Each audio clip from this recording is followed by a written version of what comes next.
जय हिंद दोस्तों, आप सभी का बहुत बहुत स्वागत है आपके अपने YouTube चैनल पे। मैं आप सभी को एनसीईआरटी का प्रैक्टिस सेट करा रहा हूं, जिसमें मैं क्लासेस 6 से 12th तक हर क्लास के सब्जेक्ट वाइज प्रैक्टिस सेट करा रहा हूं। अभी हमने पॉलिटी स्टार्ट किया है। पॉलिटी का क्लास 11th का प्रैक्टिस सेट चल रहा है, क्लास 6 से 10 तक हो चुका है। चलिए क्लास को स्टार्ट करते हैं। निम्नलिखित संवैधानिक व्यवस्था पर विचार कीजिए और बताइए कौन सा कथन इनमें से सही है। संसद विधि द्वारा किसी राज्य के क्षेत्र में अनुच्छेद 3 के तहत विधि कर सकता है। मैंने कल आपको बताया था इसके बारे में। कल हमने इस क्लास में अनुच्छेद 3 के बारे में पढ़ा था कि संसद विधि द्वारा किसी राज्य के क्षेत्र में विधि कर सकता है अनुच्छेद 3 के तहत। संसद विधि द्वारा संघ में नए राज्यों को अनुच्छेद 4 के तहत प्रवेश दे सकती है। संसद नए राज्यों को प्रवेश दे सकती है। संसद विधि द्वारा नए राज्यों को प्रवेश दे सकती है, लेकिन अनुच्छेद 4 की जगह अनुच्छेद 2। तो ये आपका कथन गलत हो जाएगा, तो ऑप्शन ए करेक्ट हो जाएगा। क्लियर? किसी राज्य को क्षेत्रफल बढ़ा सकती है संसद विधि द्वारा अनुच्छेद 3 के तहत, और अनुच्छेद 2 के तहत संसद विधि द्वारा नए राज्यों को प्रवेश दे सकती है। क्लियर? तो अनुच्छेद 2 के द्वारा 4 नहीं। 61 संविधान संशोधन अधिनियम के पूर्व भारत में मतदान करने की जो न्यूनतम आयु थी वह कितनी थी? तो उस टाइम पे न्यूनतम आयु 21 थी, अभी तो आपको पता है 18 है। तो दल बदल विरोधी कानून जो एक था, आपने पढ़ा होगा, दल बदल विरोधी कानून। दल बदल विरोधी कानून जो है ये 52वां और 91वां संविधान संशोधन के अलावा इस काल के मतदार की जो आयु थी वह 21 से 18 कर दी गई थी। कौन से संविधान संशोधन में? 61 संविधान संशोधन में। ठीक है, दल बदलू विरोधी कानून याद रखिएगा, 52 और 91 संविधान संशोधन के तहत उसको चेंज किया गया था, किया गया था, तो याद रखिएगा। ठीक है, और 21 से 18 वर्ष करने का संविधान 61 संविधान संशोधन में हुआ था। क्लियर? अगला क्वेश्चन है हमारा, निम्नलिखित कथनों पर विचार कीजिए और बताइए कौन सा कथन इनमें से असत्य है। 38वें 38, 39, 42 संविधान संशोधन अधिनियम के द्वारा संविधान में अनेक विरोधाभासी संशोधन किए गए थे। ओके, ये बोल रहा है असत्य, तो ये तो कथन सही है आपका। 38वां, 39 एंड 42वें संविधान संशोधन अधिनियम के द्वारा संविधान में बहुत सारे संशोधन किए गए थे। उनमें से अधिकांश विवादास्पद संविधानों को 43 और 44वें संविधान के द्वारा निरस्त कर दिया गया था। तो ये कथन भी आपका सही है। ठीक है, देखिए हुआ क्या था, ये बात कब की है? ये बात है आपकी 1977 की। देश में लगा था इमरजेंसी।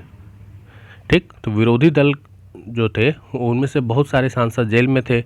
1977 में चुनाव हुए थे। आपकी जो सत्ताधारी दल थी कांग्रेस, वह हार गई। ठीक, सरकार ने इन विरोधाभासी जो संशोधन किए थे उन पर पुनर्विचार करने का आवश्यक समझा। 38वां, 38वां, 39वां, 42वां जो संविधान के माध्यम से जो परिवर्तन किए गए थे उनमें अधिकांश को 43 और 44वें संविधान से निरस्त कर दिया गया था। ठीक है, ये इमरजेंसी के समय पे ये सारी चीज़ें की गई थी।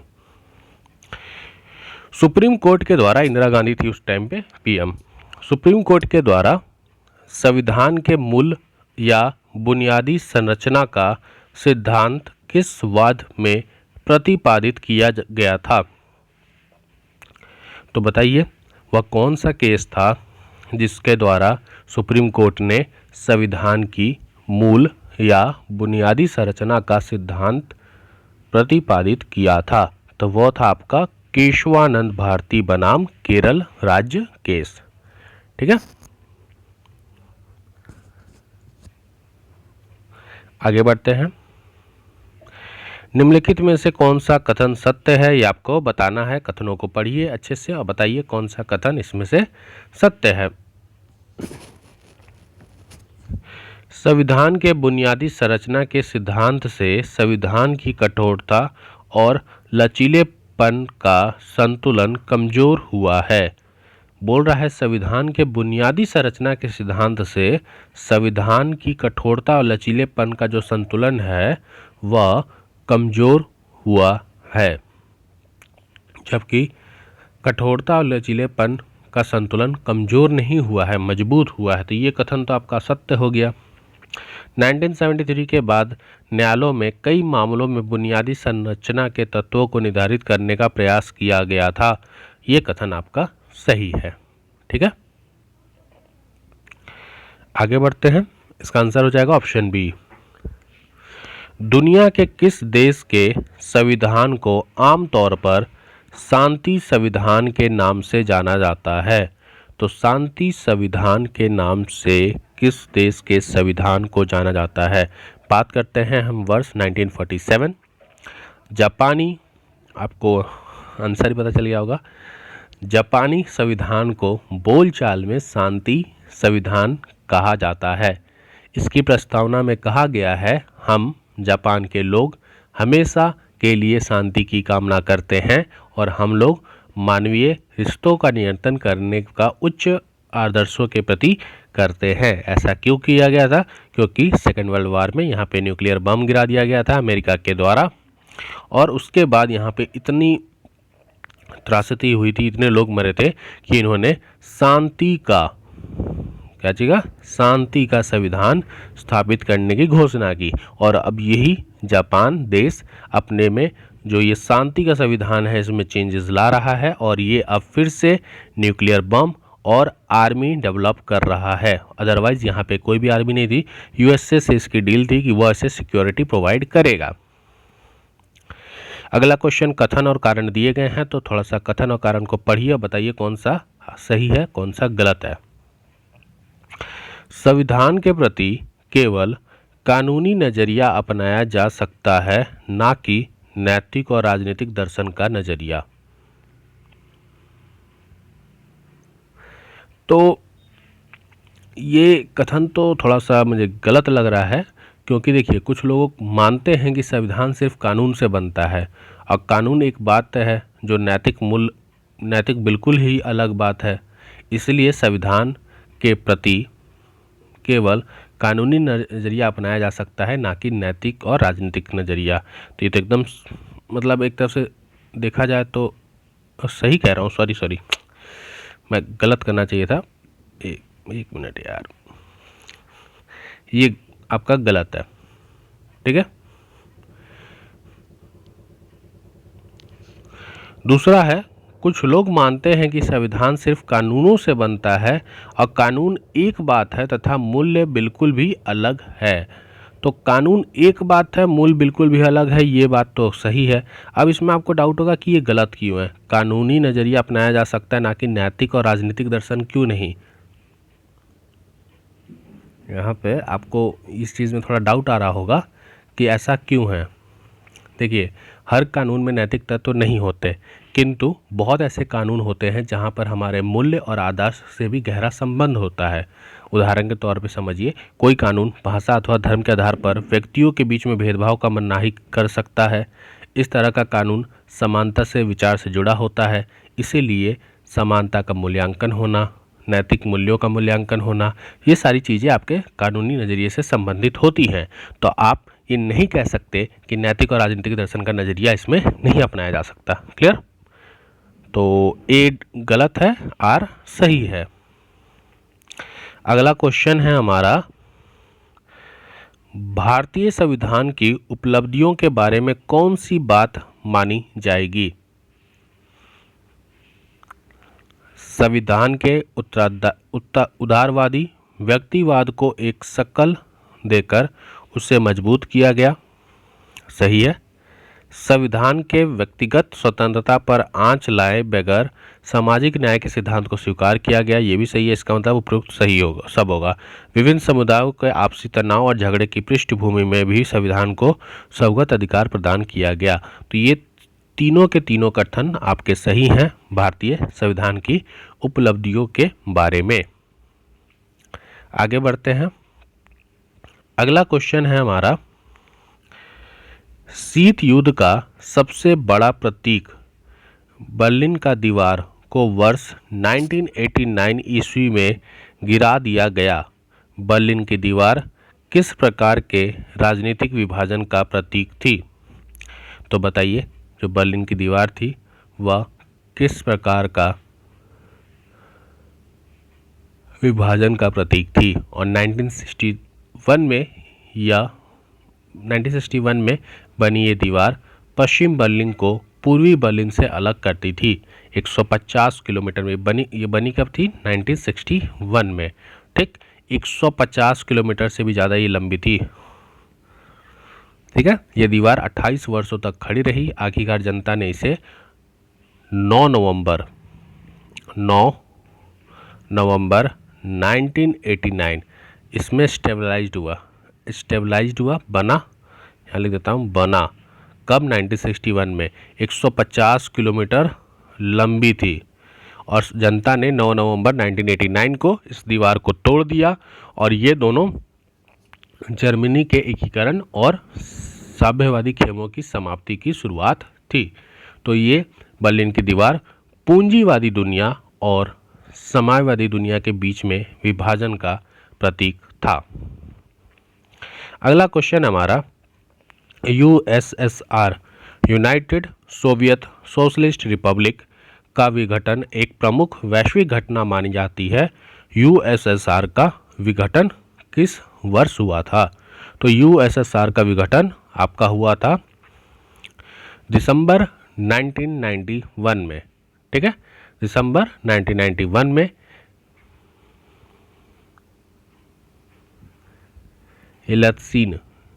येल्त्सिन के नेतृत्व में सोवियत संघ के 3 बड़े गणराज्य रूस, यूक्रेन और बेलारूस सोवियत संघ की समाप्ति की घोषणा हुई थी। ठीक है, तो ये जो यूक्रेन है ना, ये पहले ये रशिया में ही था, इसीलिए चल रही है मारपीट। तो हमारा भी तो पाकिस्तान और बांग्लादेश हम ही में था, तो हम भी कर सकते हैं। वर्ष 1991 ईस्वी में किस देश के विघटन के उपरांत बोस्निया हर्जेगोविना, स्लोवेनिया और क्रोएशिया एक स्वतंत्र देश के रूप में अस्तित्व में आया? तो वर्ष 1991 के किस देश के विघटन के उपरांत ये देश आपके अस्तित्व में आए? तो पूर्वी यूरोप के चेकोस्लोवाकिया शांतिपूर्वक 2 भागों में बट गया। चेक तथा स्लोवाकिया नाम के 2 देश बने। ठीक, और 1991 में यहाँ पर यूगोस्लाविया कई प्रांतों में टूट गया।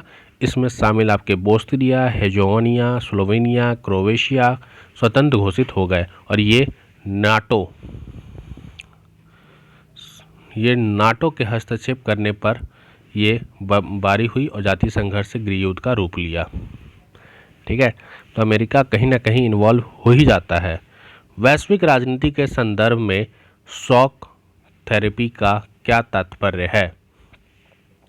तो शॉक थेरेपी, अब एक चीज़ बता देना चाहता हूँ कि वैसे तो पिछला क्वेश्चन से ही ये आपका क्लास 12 स्टार्ट हो चुका है।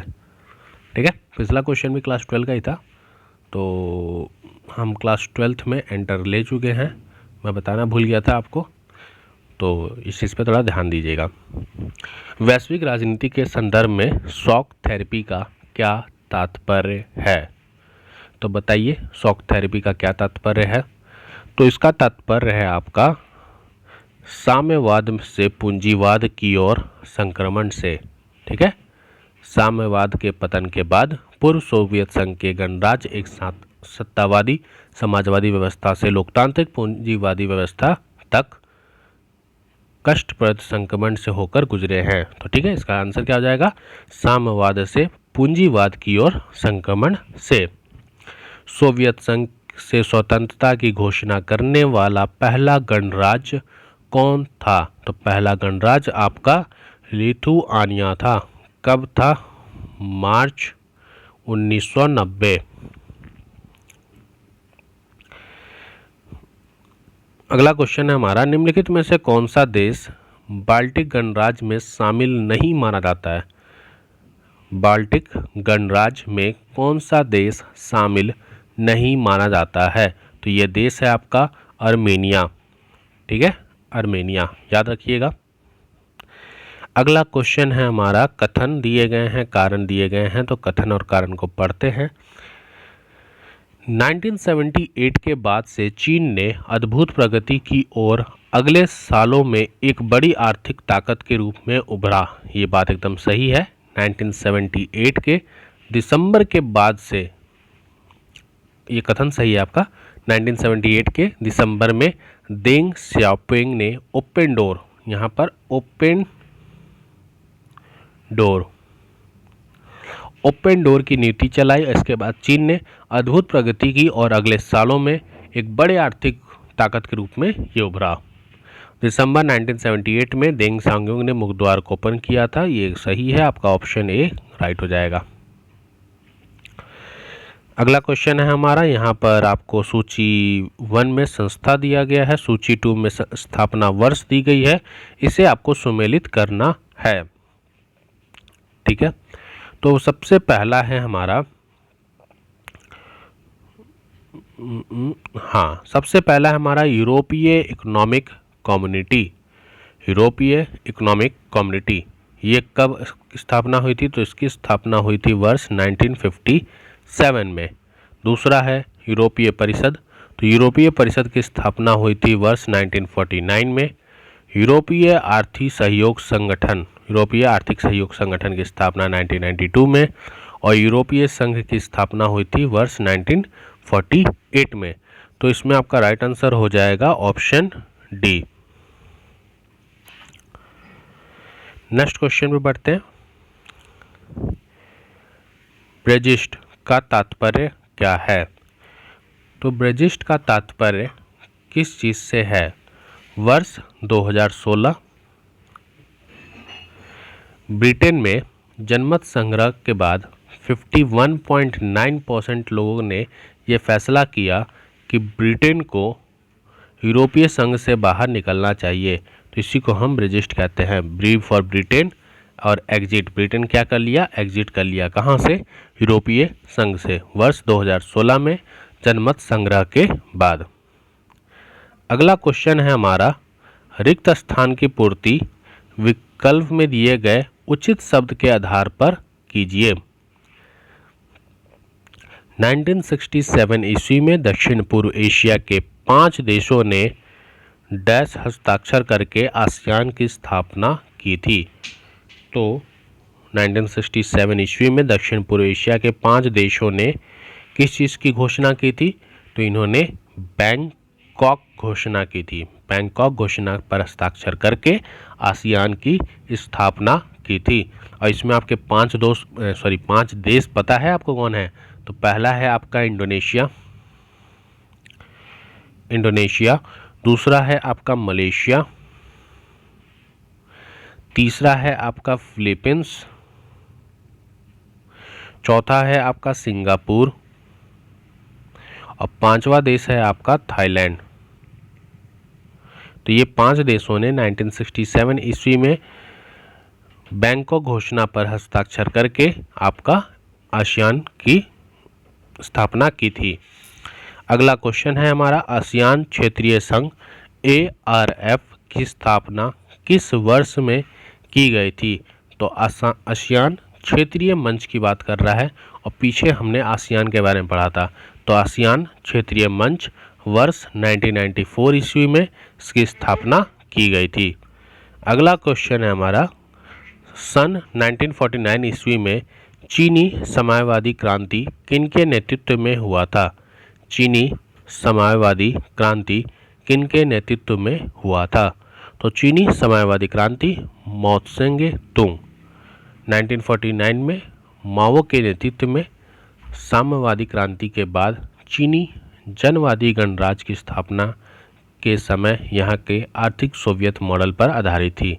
तो याद रखिएगा, माओ त्से तुंग चीनी साम्यवादी क्रांति इनके नेतृत्व में हुआ था वर्ष 1949 में।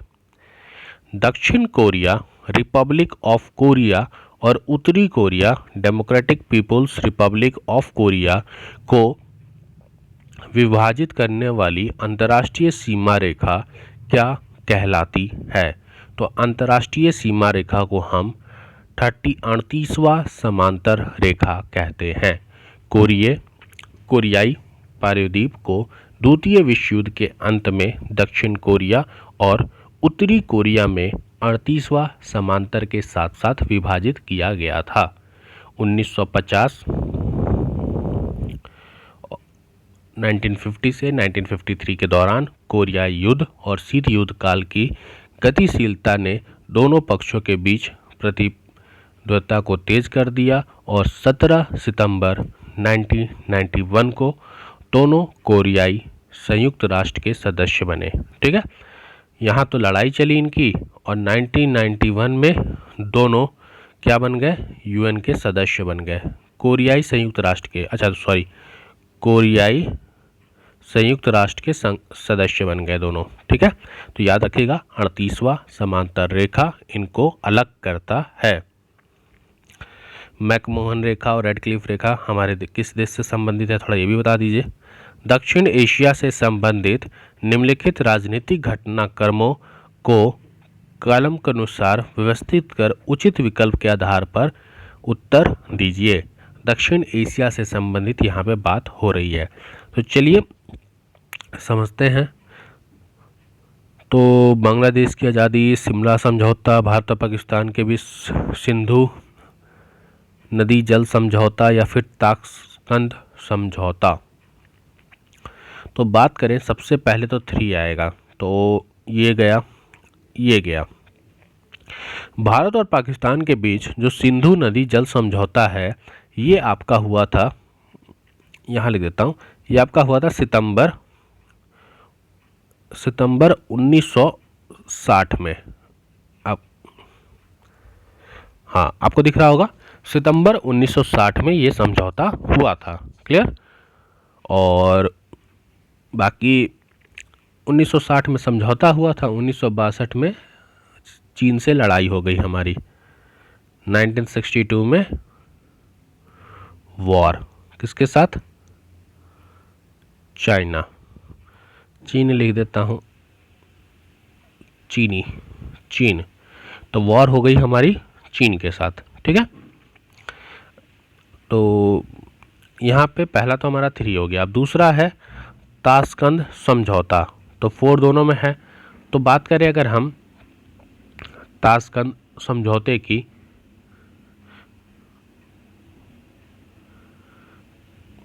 तो ताशकंद समझौता आपका वर्ष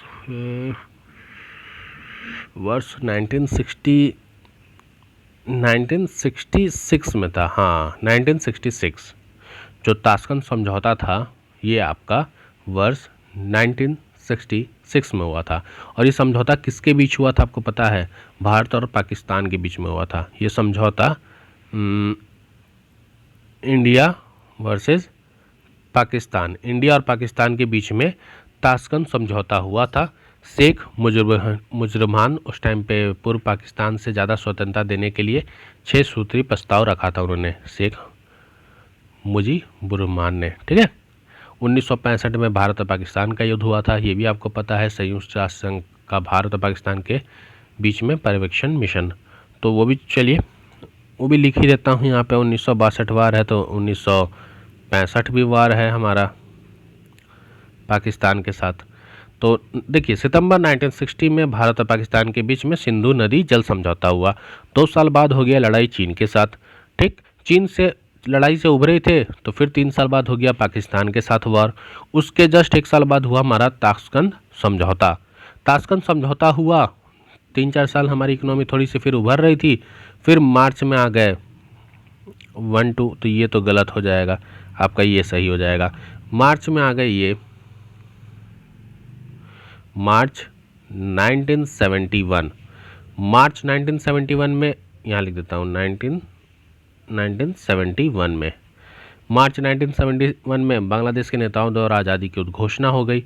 अगस्त 1971 में भारत और सोवियत संघ ने 20 सालों के लिए मैत्री समझौता कर लिया। और दिसंबर, देखिए मार्च में तो स्टार्ट हुआ आज़ादी का, और दिसंबर में यहाँ लिख देता हूँ। और दिसंबर 1971 में बांग्लादेश क्या बन गया, एक पाकिस्तान मुक्त देश बन गया। ठीक है। और शिमला समझौता किसके बीच हुआ था, भारत और पाकिस्तान के बीच में हुआ था वर्ष 1972 में। ठीक है। कब हुआ था, जुलाई में, भारत और पाकिस्तान के बीच में, इंडिया वर्सेस पाक के बीच में। तो आपको ये सारी चीज़ें समझ आ गई होंगी। मैंने थोड़ा सा जगह कम था इसलिए मैनेज किया हर चीज़ बताने का। ठीक है। तो नोट कर लीजिएगा, और नहीं समझ आए तो एक बार वीडियो फिर से देख लीजिएगा, मैंने हर चीज़ बता दिया है। अगला क्वेश्चन है हमारा, दक्षिण एशियाई मुक्त व्यापार समझौता साफ्ता के गठन को लेकर सदस्य देशों ने किस वर्ष हस्ताक्षर किए थे। तो साफ्ता इन्होंने वर्ष 2004 वर्ष 2004 में साफ्ता जो देशों ने हस्ताक्षर किए थे। आपको बता देता हूँ, वर्ष 2002 में दक्षिण एशियाई मुक्त व्यापार क्षेत्र समझौता पर हस्ताक्षर किए थे। इसमें पूरे दक्षिण एशिया के लिए मुक्त व्यापार क्षेत्र का बनाने का वादा किया था। ठीक। तो एक सेकेंड, दक्षिण एशिया मुक्त व्यापार समझौता साफ्ता के गठन को लेकर सदस्य देशों ने किस वर्ष हस्ताक्षर किए थे। ओ सॉरी यार, मैं 1 मिनट,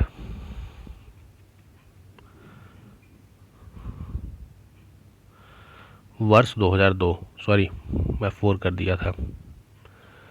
निम्नलिखित में से किस देश के साथ भारत का सर्किक की सीमा रेखा को लेकर विवाद बना हुआ है। सर्किक की सीमा रेखा को लेकर भारत का किस देश के साथ विवाद बना है। तो कि कौन सा देश हो सकता है, एक ही देश ही है जिसके साथ हमारी जन्म जन्म की लड़ाई है, वह है पाकिस्तान। कच्छ के रण में सर्किक की सीमा रेखा को लेकर दोनों देशों के बीच में मतभेद है। ठीक है। ये विवाद छोटा जान पड़ता है, लेकिन इसके साथ एक चिंता भी जुड़ी हुई है। और ये कहाँ पर है, कच्छ। कच्छ आपको पता है, गुजरात, कच्छ। ठीक है। लास्ट क्वेश्चन आज के क्लास का, सार्क का पूर्ण विस्तार है। सार्क का पूर्ण विस्तार है south Asian association for regional corporation. ठीक। तो याद रखिएगा, साउथ का क्या है, south Asian association for regional corporation. दक्षिण एशियाई देशों द्वारा बहुराष्ट्रीय साधनों में आपस में सहयोग करने की दिशा में ये एक बड़ा कदम उठाया गया था, और इसकी शुरुआत की गई थी 1985 में। क्लियर।